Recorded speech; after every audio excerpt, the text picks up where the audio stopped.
Allah had tested Israel. They were supposed to fight the Amalekah. They were supposed to fight Jalut. In the Bible he is known as Goliath. They were huge, strong, powerful people. And they were supposed to fight this nation of the Amalekah. But Allah told the one whom he gave power to, Talut, known in the Bible as Saul, King Saul, he said in the Holy Quran, إِنَّ اللَّهَ مُبْتَلِيكُمْ بِنَهَرٍ, that Allah is going to test you with a river. For the day that they journeyed and traveled to meet the enemy, to fight against the Amalekah, to fight against Jalut, Goliath, Allah said, indeed Allah is going to test you with a river. It was hot, it was sunny, and they were thirsty. But the test was that they should not drink any water from the river, illa ghurfatan, except one mouthful of water. And as the army of Israel, Banu Israel, the Israelites came to the river Jordan, they all drank to their fill. And the majority of them failed their test. But the faithful band who crossed that river with Talut, the believers, they only took a handful of water. In the tafsir of the Holy Quran it is mentioned that that one handful of water they took, it was sufficient for them. It quenched their thirst. Even their animals drank a handful of water, and it sufficed them as well as their animals, and they passed their test. But the point is, the rest of them drank greedily, and they failed their test, and they did not go beyond the river. So today, Allahu Alam, Allah knows best, we were tested also with water. We were tested with water because people were calling on the phones that there is so much of rain, there is water in the savannah, and buses were actually coming here, and some of them turned back because they thought the program would be cancelled. So just as those people were tested with water, today we were also tested with water and with the rain. But you know what? Look at the beautiful weather now. And I learned something from my spiritual mentor, my spiritual sheikh, Hazrat Moulana Yusuf Muta'ala Damat Barakatuhum, one of the great leading scholars and alims of UK and Europe. He told me, he said, never ask Allah to stop the rain. He says, you don't make dua like that.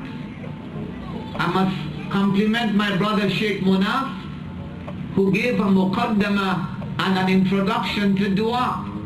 He set the theme for dua. My ustad, my teacher told me, never ever ask Allah to stop the rain for your program, or to stop the rain for any of your reasons that is being very selfish, and it is interfering with the nizam and the arrangement of Allah subhanahu wa ta'ala. He is wise. My ustad, my mentor, my teacher, my sheikh told me, there are millions of creatures who feel happy when there is water and the rain falls. And because of you and your program, you want to ask Allah to stop the rain? He says, don't do that. And this was on the occasion when we had, I think it was in the year 2000, when we had a world ijtima with jamaats that were coming from all over the world.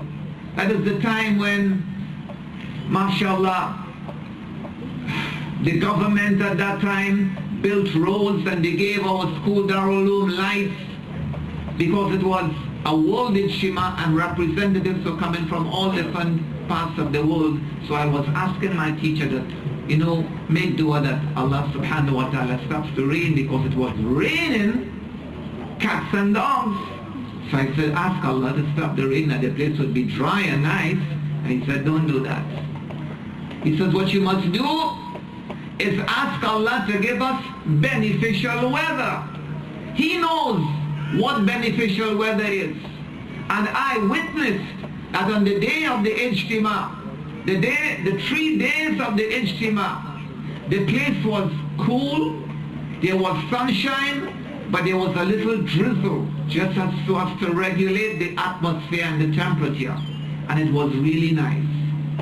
At the end of the Ijtima, when everyone left, it started raining heavily again.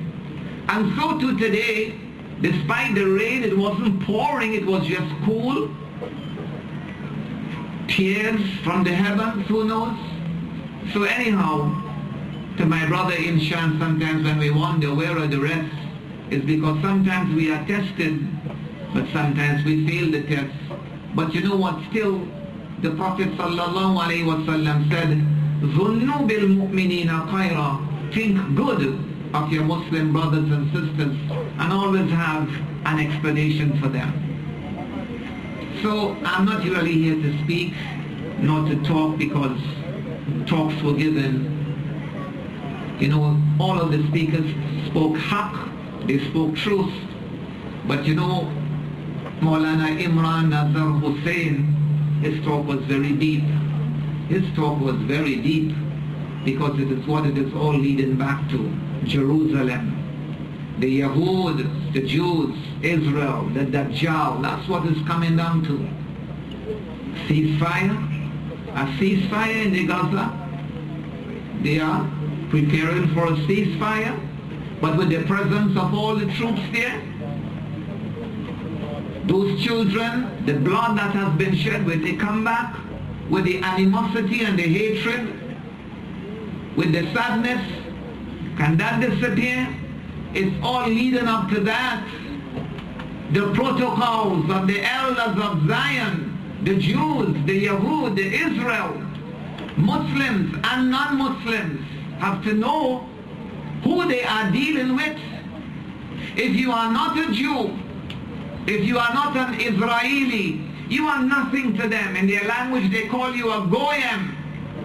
You're an insect, you're a cockroach, they could crush you. You're a non-Jew. They don't care about you. But the whole reality is, and you know you are not, maybe we have forgotten what took place in Nablus and Janine and subhanallah.